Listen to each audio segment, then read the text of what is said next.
Picture a Roman doctor placing a live electric fish on a patient's throbbing foot, while the shocked onlookers wonder if this is medicine or madness. So sit back, grab a cup of tea, and get ready to discover one of history's most surprising medical treatments. We'll explore how Roman physicians used electric rays. Yes, the fish that can shock you, as legitimate medicine 2,000 years before anyone understood electricity. Learn which painful conditions these living batteries could treat, and understand why this bizarre-sounding therapy actually worked according to modern neuroscience. In the bustling medical quarter of ancient Rome, circa 45 CE, the physician Scribonius Largus carefully lifted a dark, flat fish from a seawater tank. His patient, a wealthy merchant suffering from chronic gout, watched nervously as the doctor explained that this torpedo fish, what we now call an electric ray, would numb his inflamed joints better than any herb or potion. The treatment about to unfold wasn't quackery or superstition, but an empirically tested therapy that would remain in medical use for over 1,000 years. The Romans called these remarkable creatures torpedo, from which our modern word derives, meaning numbness or paralysis. They had no concept of electricity, that understanding wouldn't come for another 17 centuries. Yet through careful observation and experimentation, Roman physicians discovered that these fish possessed a mysterious power that could relieve pain, treat chronic conditions, and produce effects that no other remedy could match. To truly appreciate this ancient medical innovation, we must first understand what these fish were and why they produced such remarkable effects. The Mediterranean Sea hosted two main species that Roman fishermen regularly encountered: torpedo, the common torpedo ray, and torpedo marmorata, the marbled electric ray. Both could generate electrical discharges of up to 220 volts, enough to stun prey and discourage predators. These rays, flat-bodied relatives of sharks, possess specialized organs that functioned like living batteries. Modified muscle tissue formed electrical plates stacked in columns, capable of generating powerful discharges. When threatened or hunting, the ray could release this stored energy in pulses, creating an electrical field around its body. Roman fishermen knew to handle these creatures with extreme care, often using wooden tools to avoid the numbing shock. The discovery of the torpedo's medical properties likely occurred accidentally. Perhaps a fisherman with chronic pain noticed relief after being shocked, or a physician observed that slaves who handled these fish reported numbness lasting hours. However it began, by the 1st century CE, torpedo therapy had become an established treatment in Roman medicine, complete with detailed protocols and specific applications.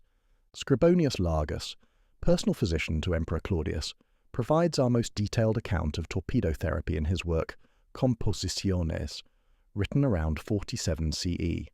His prescriptions reveal a sophisticated understanding of how to apply this treatment safely and effectively. For chronic headaches, he recommended placing a live black torpedo on the affected area until numbness occurred. The fish would discharge its electricity, the area would become numb, and the treatment would be complete when the fish could no longer produce shocks. The preparation for torpedo therapy required considerable skill and resources. First, the physician needed access to live fish, which meant either proximity to the coast or an elaborate system for transporting and maintaining them. Roman medical texts describe special holding tanks with circulating seawater, similar to those used in fish markets, but requiring more careful maintenance since stressed or dying fish lost their electrical potency. Handling these living medical devices demanded expertise. Physicians or their assistants learned to grasp the rays by their non-electric tail sections, using thick cloth or leather gloves for protection. They discovered that the fish's electrical discharge was strongest when it first felt threatened, then gradually weakened with repeated use. A single fish might treat several patients before exhausting its electrical capacity and needing time to recover. The actual treatment process followed careful protocols. For gout, then called podagra, the physician would have the patient place their affected foot in a shallow basin of seawater. The torpedo would be introduced nearby, and when it swam over or near the inflamed joint, its defensive electrical discharge would penetrate the tissue. Patients described an initial sharp sensation followed by spreading numbness that could last for hours. Scribonius noted that the treatment should continue until the numbness reached a specific anatomical landmark. For foot gout, numbness should extend to the knee. For chronic headaches, the effect should spread across the entire affected region. This precise observation suggests Roman physicians had mapped the patterns of nerve involvement in various conditions, even without understanding the nervous system's electrical nature. The conditions treated with torpedo therapy reveal interesting patterns. Gout was perhaps the most common application, affecting wealthy Romans who consumed rich diets high in meat and wine. The electric ray's ability to numb the exquisitely painful joint inflammation made it particularly valuable for this condition. Chronic headaches, especially those resistant to other treatments, responded well to torpedo application on the head or neck. More surprisingly, Roman texts describe using torpedo therapy for anal prolapse, a painful condition where internal tissue protrudes from the rectum. The application of electrical stimulation to cause muscle contraction and promote tissue retraction shows remarkable medical insight. Even if Roman physicians didn't understand why it worked, they observed that the torpedo's shock could cause involuntary muscle contractions that helped resolve the condition. Arthritis in various joints, chronic back pain, and certain types of neuralgia also appeared on the list of torpedo-treatable conditions. Some physicians even experimented with using the fish's shock for melancholy and other mental disturbances, though these applications remained controversial even in ancient times. The great physician Galen, writing in the 2nd century CE, initially expressed skepticism about torpedo therapy. Trained in the theoretical frameworks of humoral medicine, he struggled to explain how a fish could cure diseases through simple contact, yet his later writings acknowledged the treatment's effectiveness, particularly for chronic pain conditions. This evolution from skepticism to acceptance mirrors the empirical approach that characterized the best of Roman medicine. Pliny the Elder, in his encyclopedic Natural History, devoted considerable attention to the torpedo's medical properties. He reported that the fish's power could transmit through intermediary objects. A spear or staff touching the ray would convey the numbing effect to the holder. While this sounds fantastical, it accurately describes electrical conduction through water and metal objects, showing how careful observation could reveal natural phenomena even without theoretical understanding. Pliny also recorded various anecdotes about torpedo encounters, including fishermen who learned to recognize the telltale tingling in their nets that indicated a torpedo's presence. He noted that the numbing effect could penetrate thick-soled boots, suggesting the electrical discharge's considerable power. These practical observations helped readers understand both the therapy's potential and its dangers.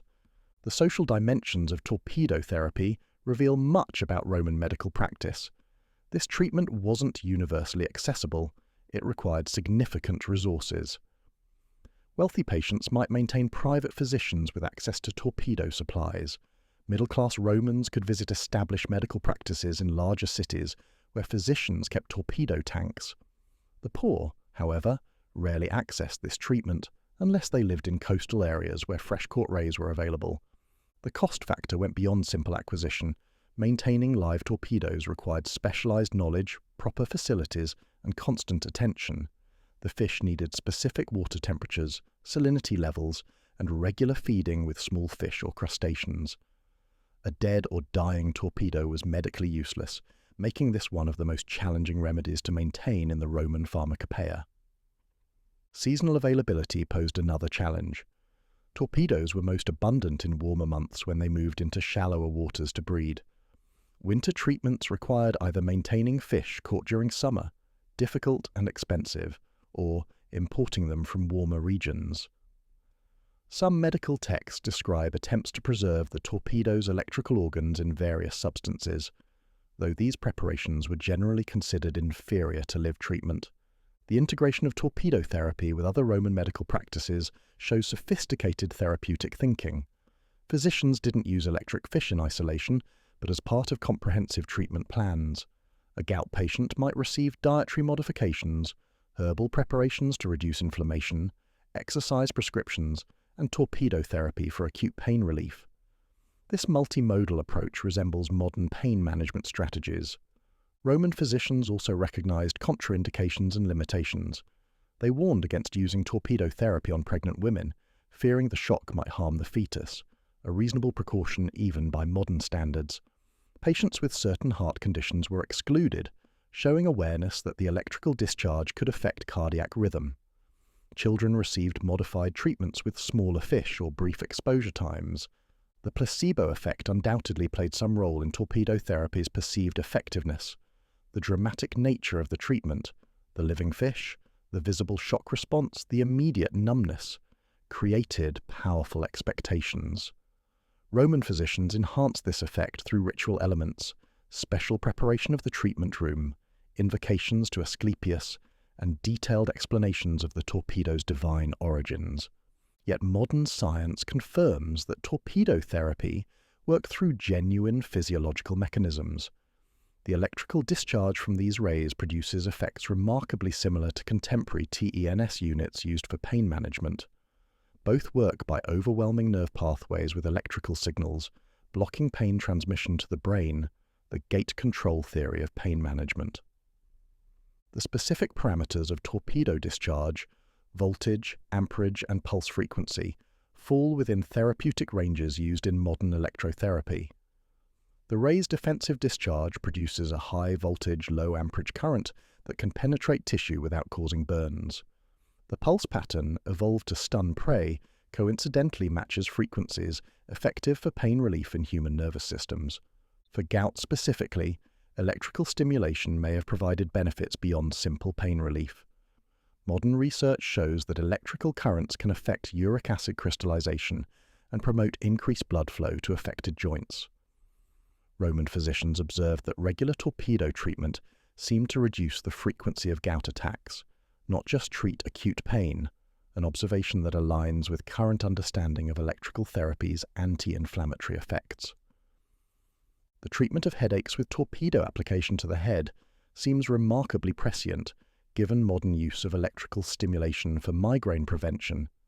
The Romans positioned the fish on specific head regions that correspond to modern electrical therapy placement for headache treatment. Their empirical observations led them to independently discover optimal treatment locations that neuroscience would later validate. Roman medical texts contain detailed case studies that illuminate torpedo therapy's practical application. One describes a senator suffering from intractable gout who had exhausted conventional treatments. His physician prescribed daily torpedo sessions for a week, with dramatic improvement by the third day. The senator reportedly maintained monthly prophylactic treatments thereafter, keeping a personal supply of torpedoes at his coastal villa. Another case involved a slave woman with chronic headaches that prevented her from working. Her master, calculating that torpedo therapy was cheaper than replacing a skilled worker, paid for treatment. After 3 sessions, her headaches diminished enough to resume duties. This economic calculation reveals how medical decisions intersected with Roman slavery's brutal arithmetic. Particularly interesting are accounts of treatment failures and complications. One physician reported a patient who suffered burns from prolonged torpedo contact, likely from repeated discharges causing tissue damage. Another described a torpedo handler who developed tolerance to the shocks through repeated exposure, requiring rotation of assistants. These honest accounts of problems demonstrate the empirical approach Roman physicians took to refining their techniques. The cultural reception of torpedo therapy varied across Roman society. Elite Romans, always eager for novel treatments, embraced it enthusiastically. Some built elaborate therapy pools where they could wade among controlled torpedo populations. Middle-class patients viewed it as an expensive but worthwhile option for chronic conditions. Among the lower classes, torpedo therapy gained an almost mythical reputation as a treatment reserved for the wealthy. Religious and philosophical attitudes toward torpedo therapy revealed interesting tensions. Some Stoic philosophers argued that using the torpedo's natural properties aligned with living according to nature. Others worried about exploiting divine creatures for human benefit. Early Christians debated whether the torpedo's power came from God or demonic forces, a theological question that would persist into medieval times. Comparative analysis with other ancient medical traditions shows that torpedo therapy was not unique to Rome. Greek physicians had used electric fish before the Romans, and similar practices existed in Egypt along the Nile, where electric catfish provided comparable treatment. However, Roman physicians systematized and expanded these applications, creating the most comprehensive protocols for electrical fish therapy in the ancient world. The Roman military's interest in torpedo therapy deserves special mention. Army physicians recognized its value for treating combat injuries and the chronic pain that plagued veterans. Some military medical manuals included instructions for maintaining torpedo supplies during campaigns near coastal areas. The therapy's ability to provide rapid pain relief without opium, which could impair a soldier's combat readiness, made it particularly valuable. Medical education in Rome incorporated torpedo therapy into its curriculum. Students at the medical school in Alexandria dissected torpedo rays to understand their anatomy. They practiced handling techniques and learned to judge a fish's electrical capacity by its size and species. This hands-on training ensured that qualified physicians could safely administer the treatment. The anatomical understanding of torpedoes advanced through medical interest. Roman physicians correctly identified the paired electrical organs located on either side of the ray's head. They noted that damage to these organs eliminated the fish's shocking ability. Some attempted surgical experiments, trying to transplant electrical organs or extract their essence, unsuccessful efforts that nonetheless showed scientific curiosity. Roman medical text also explored the torpedo's own immunity to its electrical discharge. Physicians wondered why the fish didn't shock itself and correctly observed that the electrical organs were insulated from the rest of the body. This observation led to experiments with various insulating materials, contributing to practical knowledge about electrical conduction, even without theoretical understanding. The debate over torpedo therapy's mechanism of action occupied Roman medical theorists. Humoral theory advocates argued the fish possessed a special cooling quality that reduced hot inflammations. Pneumatists believed the torpedo transmitted a special type of pneuma or vital air. Methodists focused on the observable effects without worrying about underlying causes. These theoretical disputes didn't prevent practical application, but show how Roman medicine grappled with phenomena that exceeded its explanatory frameworks. Quality control for torpedo therapy became increasingly important as its popularity grew. Unscrupulous practitioners might use dead fish or non-electric ray species, relying on placebo effects. Medical authorities established guidelines for verifying torpedo authenticity and potency. Some cities appointed official inspectors for medical torpedo supplies, similar to regulation of other pharmaceutical preparations. The transportation infrastructure supporting torpedo therapy reveals Roman organizational capabilities. Coastal cities developed specialized services for shipping live rays to inland medical centers. Purpose-built transport vessels with circulating seawater tanks could maintain fish during multi-day journeys. Relay stations along major roads allowed water changes and fish feeding. This network resembled modern medical supply chains in its complexity. Seasonal preservation techniques evolved to address winter shortages. Some physicians experimented with gradually cooling torpedoes to induce dormancy, similar to hibernation. Others tried maintaining breeding populations in artificial pools. While these efforts met limited success, they demonstrate the lengths to which Roman medicine went to ensure treatment availability. The emergence of torpedo therapy specialists shows how Roman medicine developed subspecializations. These experts commanded premium fees for their knowledge of fish selection, handling, and treatment protocols. Some traveled between cities with portable torpedo supplies, similar to modern visiting specialists. Their expertise included not just medical applications, but also the complex logistics of maintaining living medical devices. Alternative preparations for when live torpedoes were unavailable occupied considerable attention. Physicians tried preserving electrical organs in honey, salt, or various oils. They created torpedo essences through distillation. Some claimed powdered torpedo organs retained therapeutic properties. While modern science suggests these preparations were ineffective, their development shows attempts to democratize access to torpedo therapy. The intellectual legacy of torpedo therapy extended beyond immediate medical applications. Roman natural philosophers pondered what force the torpedo possessed. Some proposed it as evidence of invisible emanations from all objects. Others saw it as proof that animals possess special powers beyond human understanding. These speculations, while not scientific by modern standards, encouraged thinking about invisible forces in nature. Cultural representations of torpedo therapy appeared in Roman art and literature.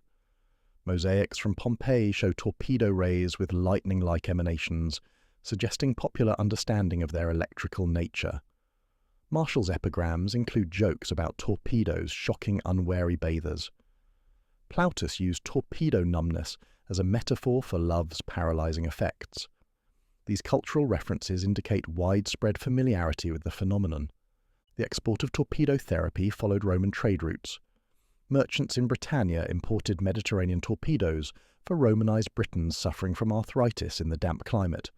Roman physicians in Egypt compared torpedo therapy with local electric catfish treatments. In Syria, hybrid approaches combined torpedo therapy with local medical traditions. This medical knowledge transfer exemplified cultural exchange within the Roman Empire. Ethical considerations around torpedo therapy reflected broader Roman medical ethics. Physicians debated whether causing pain, the initial shock, to relieve pain aligned with the Hippocratic principle of first, do no harm. Some argued that using living creatures as medical tools showed disrespect for nature. Others countered that utilizing natural properties for human benefit demonstrated proper dominion over creation. The gradual decline of torpedo therapy in late antiquity had multiple causes. The breakdown of transportation networks made maintaining torpedo supplies difficult. The rise of Christian skepticism toward pagan medical practices discouraged some patients. Economic contraction reduced the wealthy clientele who could afford such treatments. Yet torpedo therapy never entirely disappeared, persisting in coastal communities and medical traditions. Medieval reception of Roman torpedo therapy knowledge proved mixed. Islamic physicians preserved and expanded Roman texts on electrical fish medicine. Ibn Sina, Avicenna, included torpedo therapy in his canon of medicine, ensuring its transmission to later European medicine. Christian Europe showed more ambivalence, with some viewing the torpedo's power as potentially demonic. Monastic hospitals near coasts sometimes continued the practice, justified as using God's natural creation for healing. Renaissance interest in classical medicine brought renewed attention to torpedo therapy. Humanist physicians sought to recreate Roman treatments, including electrical fish applications. The discovery of electrical fish in the New World, electric eels and additional ray species, expanded available options. Some Renaissance courts maintained torpedo pools as medical resources and curiosities. The scientific revolution transformed understanding of torpedo therapy. Early electrical experimenters like John Walsh demonstrated that the torpedo's power was electrical, not magical or pneumatic. Alessandro Volta cited torpedo organs as biological batteries supporting his theories. The connection between ancient therapy and emerging electrical science validated Roman empirical observations while providing theoretical explanation. Modern analysis of Roman torpedo therapy offers fascinating insights into the development of medical knowledge. The Romans discovered and systematically applied bioelectrical therapy 2 millennia before understanding electricity. Their careful observations about dosage, application sites, and contraindications show sophisticated clinical thinking. The therapy's genuine effectiveness, confirmed by neuroscience, demonstrates that empirical medicine can achieve valid results without theoretical understanding. The parallels between ancient torpedo therapy and modern TENS units are striking. Both use electrical stimulation to block pain signals. Both require careful placement for optimal effect. Both work better for some conditions than others. The main differences lie in controllability and convenience. Modern devices deliver precise, adjustable currents without maintaining live fish. Contemporary pain management has rediscovered principles Roman physicians understood intuitively. The gate control theory of pain, developed in the 1960s, explains why electrical stimulation relieves pain, essentially validating Roman observations. Modern use of electrical therapy for conditions like arthritis, chronic headaches, and neuralgia mirrors Roman applications. Even the use of electrical stimulation for depression echoes Roman experiments with torpedo therapy for melancholy. The environmental perspective on Roman torpedo therapy raises interesting questions. Large-scale harvesting of torpedo rays for medical purposes may have impacted Mediterranean populations. Roman texts mention certain coastal areas becoming depleted of medical quality torpedoes. This early example of medical resource depletion presages modern concerns about over-harvesting medicinal species. Archaeological evidence for torpedo therapy remains limited but suggestive. Excavations of Roman medical facilities occasionally reveal specialized tanks that may have held torpedoes. Artistic depictions of rays in medical contexts support textual evidence. The absence of preserved torpedo remains isn't surprising, given their cartilaginous skeletons, but other evidence confirms the practice's reality. Comparative effectiveness studies, were they possible, would likely show torpedo therapy comparing favorably to other Roman pain treatments. Opium provided stronger relief, but carried addiction risks. Herbal preparations had variable effectiveness. Physical therapies like massage helped, but didn't address acute pain. In this context, torpedo therapy offered a unique combination of effectiveness, repeatability, and relative safety. The gendered dimensions of torpedo therapy merit consideration. Most recorded cases involve male patients, reflecting both higher gout incidence in men and better documentation of male medical treatment. However, references to female patients exist, particularly for headaches and gynecological conditions. Some midwives apparently used mild torpedo shocks to stimulate difficult labours, though this practice remained controversial. Class implications of torpedo therapy extended beyond simple access issues. Wealthy Romans could afford not just treatment, but prophylactic therapy, regular torpedo sessions to prevent condition recurrence. They could maintain personal physicians skilled in the technique. The poor might access torpedo therapy only through charitable physicians or during coastal residence. This disparity in access to effective pain management reinforced social hierarchies. The professionalization of torpedo therapy handlers represents an interesting occupational niche in Roman society. These specialists occupied a position between physicians and manual laborers.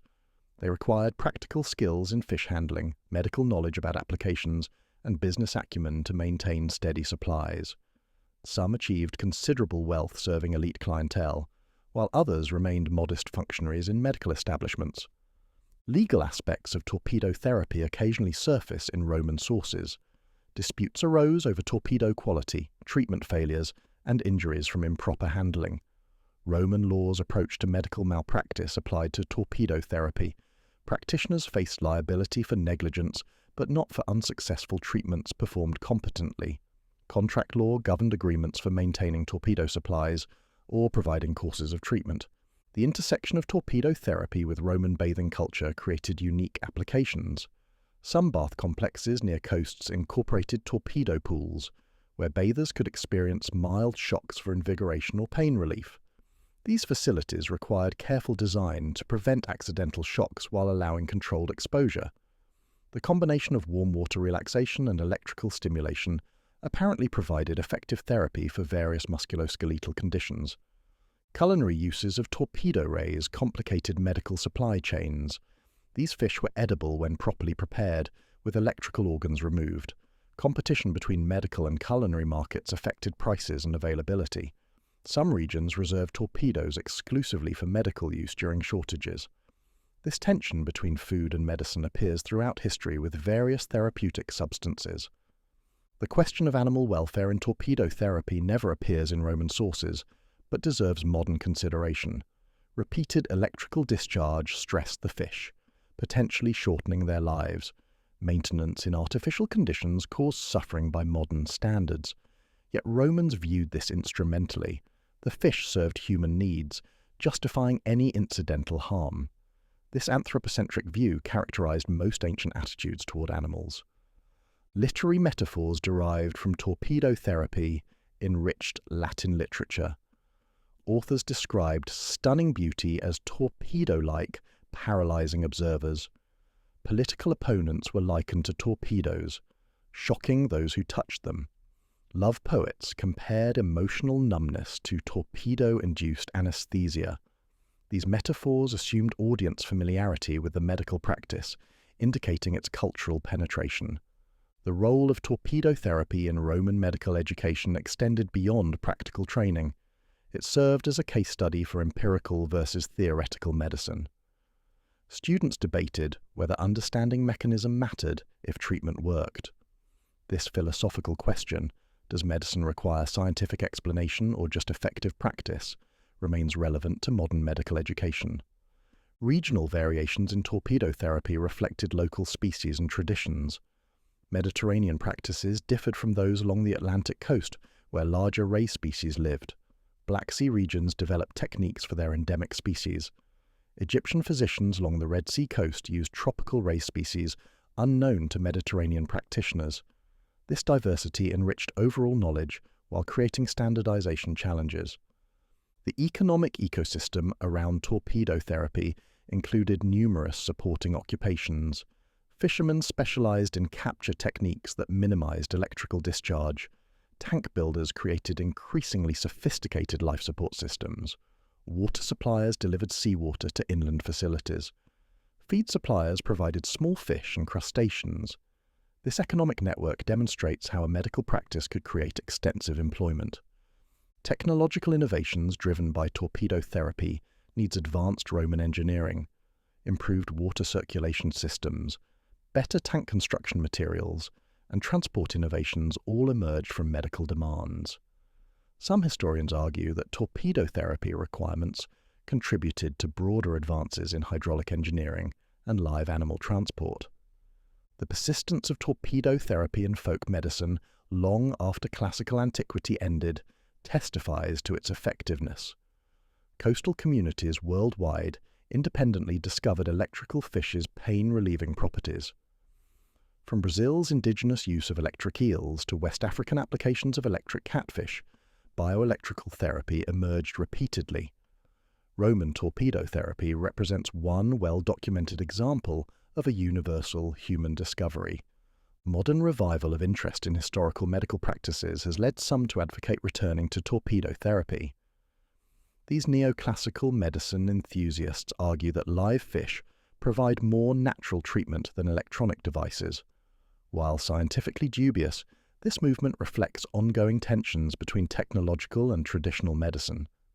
The ethics of reviving torpedo therapy today would face significant challenges. Animal welfare concerns, consent issues around using living creatures therapeutically, and practical difficulties maintaining fish would likely prohibit widespread adoption. Yet studying historical torpedo therapy provides valuable insights into pain management, empirical medicine, and the development of therapeutic knowledge. Educational value of Roman torpedo therapy extends beyond medical history. It demonstrates empirical discovery of natural phenomena, systematic therapeutic development, and practical application of observations. Students of scientific method find in torpedo therapy an example of effective practice preceding theoretical understanding. The case challenges linear narratives of scientific progress. The comparative anthropology of electrical fish medicine reveals interesting patterns. Cultures worldwide that had access to electrical fish independently discovered their therapeutic properties. Yet only Rome developed such systematic, documented approaches. This raises questions about what cultural factors enable empirical discoveries to become established medical practices. Modern pain patients might envy aspects of Roman torpedo therapy. The treatment provided immediate, dramatic relief without pharmaceutical side effects. The ritual elements, visiting a specialist, witnessing the living treatment agent, experiencing the shock, created powerful therapeutic contexts.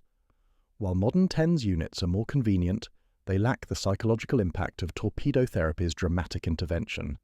As we conclude this extensive exploration of Roman electrical fish medicine, several themes deserve emphasis. First, Roman physicians' empirical approach led them to discover and systematically apply a treatment whose mechanisms wouldn't be understood for nearly 2 millennia. Their careful observations, detailed protocols, and honest assessment of outcomes exemplify evidence-based medicine avant la lettre. Second, torpedo therapy illustrates how practical medical knowledge develops through interaction between observation, experimentation, and theoretical frameworks. Roman physicians couldn't explain why torpedo therapy worked, but they documented when, how, and for whom it proved effective. This practical knowledge proved more valuable than incorrect theoretical explanations would have been. Third, the social, economic, and cultural dimensions of torpedo therapy remind us that medical practices never exist in isolation.